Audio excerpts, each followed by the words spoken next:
एक मोमिन की कॉल लेते हैं। हाँ जी मोमिन। अस्सलाम वालेकुम हारिस सर।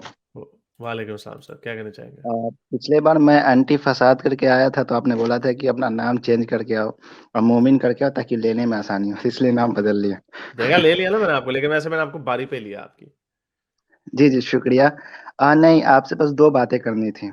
अच्छा, जल्दी जल्दी। मैं सॉरी थोड़ा सा अभी कल मैं एक न्यूज़ सुना कि मस्जिद अल अक्सा इज़राइल में वहाँ पे एक औरत को नहीं घुसने दिया, नमाज पढ़ने से रोक दिया वहाँ की फोर्स ने। मैं एक बात पूछना चाहता हूँ सर, जैसे आप हारिस हुए, तो क्या इज़राइल में कोई ऐसी लिबरल कौम नहीं है, कोई ऐसे सेकुलर कौम नहीं है जो इसका एक मुखालिफ करती हो?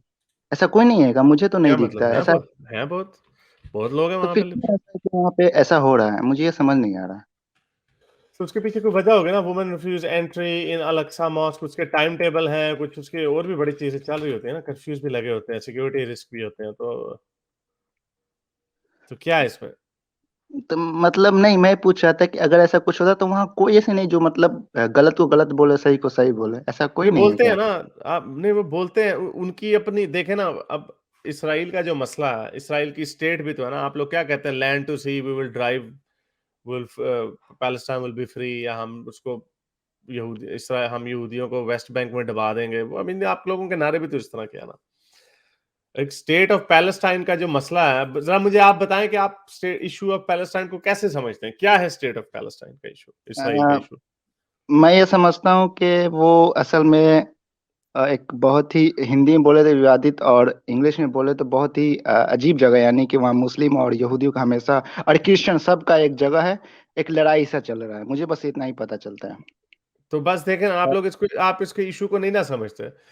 जब बर्तानिया ने 20वीं सदी के सेंटर में, मिडल में लोग अपनी कॉलोनीज को आज़ाद करना शुरू किया, तो 1948 में इसराइल वहां पे आ गया। वो क्यों आया इसराइल? क्योंकि 1898 में थॉमस हर्जल ने, जिसको जायनिज्म का फादर कहा जाता है, उसने कहा कि वहां पे पहले रूस में पोग्रम्स हुए, यहूदियों को मारा गया।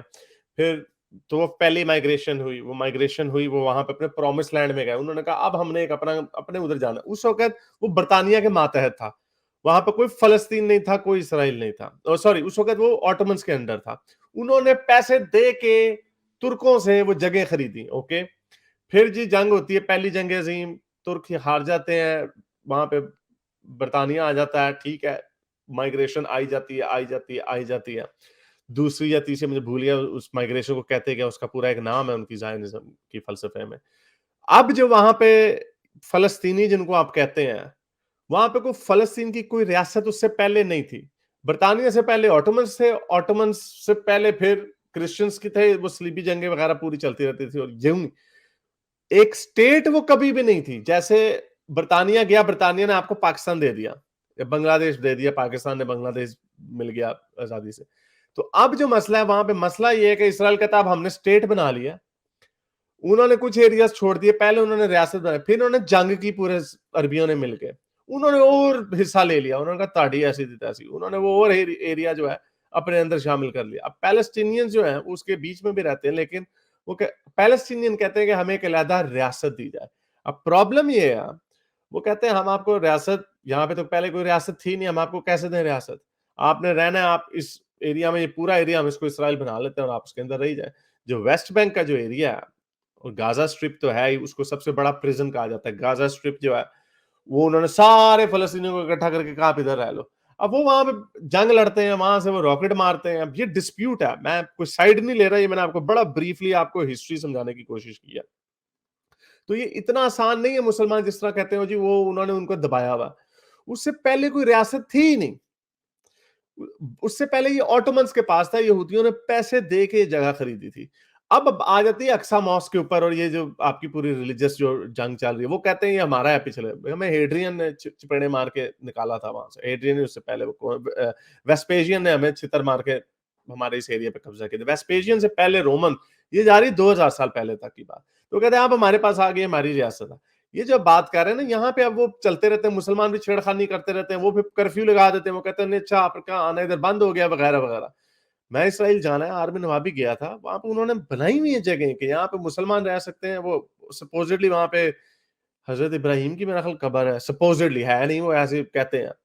तो वहां से मुसलमानों की एंट्रेंस हो रहा है, यहूदियों की एंट्रेंस हो रहा है, वगैरह वगैरह। तो ये इतना आसान नहीं है जो आप लोगों को ना जितना आराम से बता दिया जाता है। वैसे गालिब सर का एक बात मुझे बहुत अच्छा लगा। वो कहते हैं कि लोग कहते हैं कि पाकिस्तान ही सिर्फ मजहब के वजह से बना, ऐसा नहीं है। इसराइल का भी जो मकसद था वो मजहब ही था।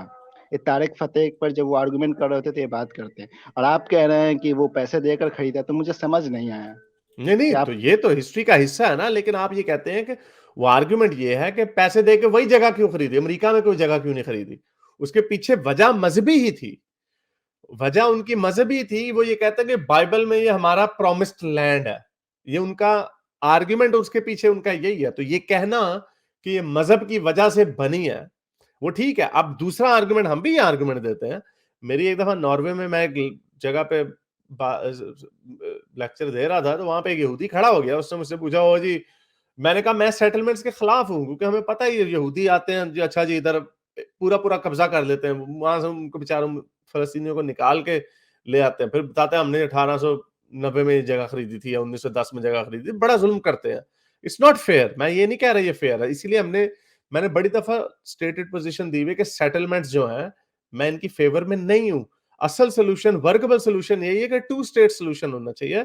और जहां पे लेकिन इसराइल बाज नहीं आता, नए नए कब्जे किए जाते। तो मैंने यही बात की थी, तो वहां पे वो हैकल उसने हैकलिंग की थी मुझे।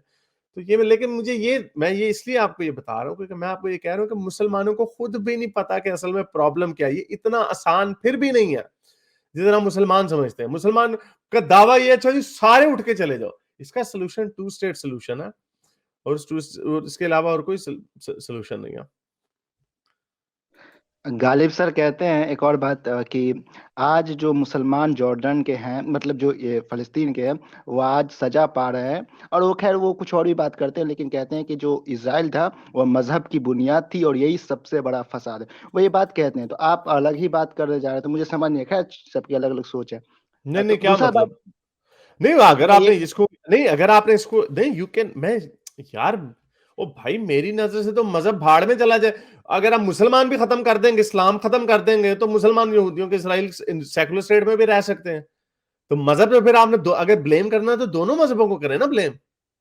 वो तो हम ऐसा तो गालिब एथियस्ट सर आपको मानते हैं कि कहते हैं ना कि मुसलमान पीस रहा है, गालिब सर मानते हैं कि मुसलमान वहाँ पीसा जा रहा है, वहाँ जबरदस्ती उनके साथ किया जा रहा है। नहीं, वो ये इस गालिब तरह नहीं सर भी कहेगा। मानते हैं। वो नहीं, वो ऐसी बात नहीं होगी, वो ऐसे नहीं उसने कहा होगा। उसकी उसके पीछे नहीं वजह नहीं, और मैं होगी, बता रहा हूँ लेकिन कि उसने उनके एक्नॉलेज कहने का जो किया है। मोटिव था ना वही था, कि हाँ हाँ, मुसलमान आज सजा पा रहे हैं। वो ये बात ऐसे कहते हैं कि मुसलमान आज जो सजा पा रहे हैं ना इसराइल में, तो ऐसी बात का कहते हैं कि इसी मजहब की इसका सबसे बड़ा वजह है। नहीं, मजहब, हाँ, तो इस्लाम भी है ना, उसकी वजह इस्लाम भी है ना। अगर मुसलमान मुसलमान नहीं होगा तो वो इंसान बन जाएगा वहां पे। उसको फिर उसका क्या, यहूदी से क्या नफरत रह जाएगी आपकी? मतलब यहूदी मारे मुसलमान को जैसे कोई आप दिक्कत इंडिया नहीं में है। रहते हैं, आप इंडियन मुस्लिम मुस्लिम है ना, आप इंडिया में रहते हैं ना आराम से, कि आप कहते हैं कि जी हमें हाँ। यहाँ पे एक और मुल्क बना के दो। इंडिया को एक दफा काटा ना मुसलमानों ने। तो इसी तरह, वही उसी तरह की छोटे लेवल की मूवमेंट जो है वो इसराइली समझते हैं उनके मुल्क में हो रही है, ऐसा वो ये समझते हैं। लेकिन और इसकी जो जड़ जो बेचारे है, लोग मासूम लोग जड़ जो जो मर है वो रहे हैं, तो आर्गुमेंट तो मजहबी है। मासूम लोग जो मारे जा रहे हैं सर, वो उसका क्या? वो यूएन क्यों क्यों मारे नहीं जाते देखती हैं? है? वो तो देश क्यों मारे क्यों जाते हैं? देखती है? झड़पें होती है ना, लड़ाइयां होती है ना। आप उधर से रॉकेट मारते हैं ना, रॉकेट मारते हैं, वो फिर आपको मारते हैं आगे से। वाह सर, मस्जिद अल अक्सा में घुस जाते हैं बंदूक लेकर, और आप कहते हैं सर डिफेंड, आपके इसमें ऐसा लग रहा है कि आप डिफेंड कर रहे हैं आप उनको। नहीं, मैं कोई ऐसा मुझे डिफरेंट नहीं लग कर रहा। रहा आप इसको जाके दोबारा सुनिएगा, फिर आप समझिएगा कि क्या है। तो है। चलिए आप आपने छोड़िए। आपने कह दिया, आपको मैंने पूरा इशू बताया। मस्जिद अक्सा वगैरह के स्पेसिफिक इश्यूज होते हैं। वहां पे कर्फ्यू लगाए जाते हैं, वहां पे बड़े इश्यूज होते हैं कि उनको डर होता है यहाँ पे कि आज यहाँ पे कोई दहशतगर्दी का चांस है, पथराव होता है, जिसकी वजह से जो राइट पुलिस होती है वो फिर करती है। आपको दिल्ली में, पाकिस्तान में जब जमघटा आता है, राइट्स करते हैं, तो पुलिस लाठीचार्ज नहीं करती, पेलती नहीं है। तो उस तरह वो वहां पे मारे जाते हैं। फिर वो उस लड़ाई में कभी कभार एक्सेसिव फोर्स यूज हो जाती है। तो ये सारी चीजें होती हैं, उसके पीछे वजह है ना, लड़ाई है ना उसके पीछे। तो चले, मेरा ख्याल मैंने आपको समझा दिया, बात आगे अब आप।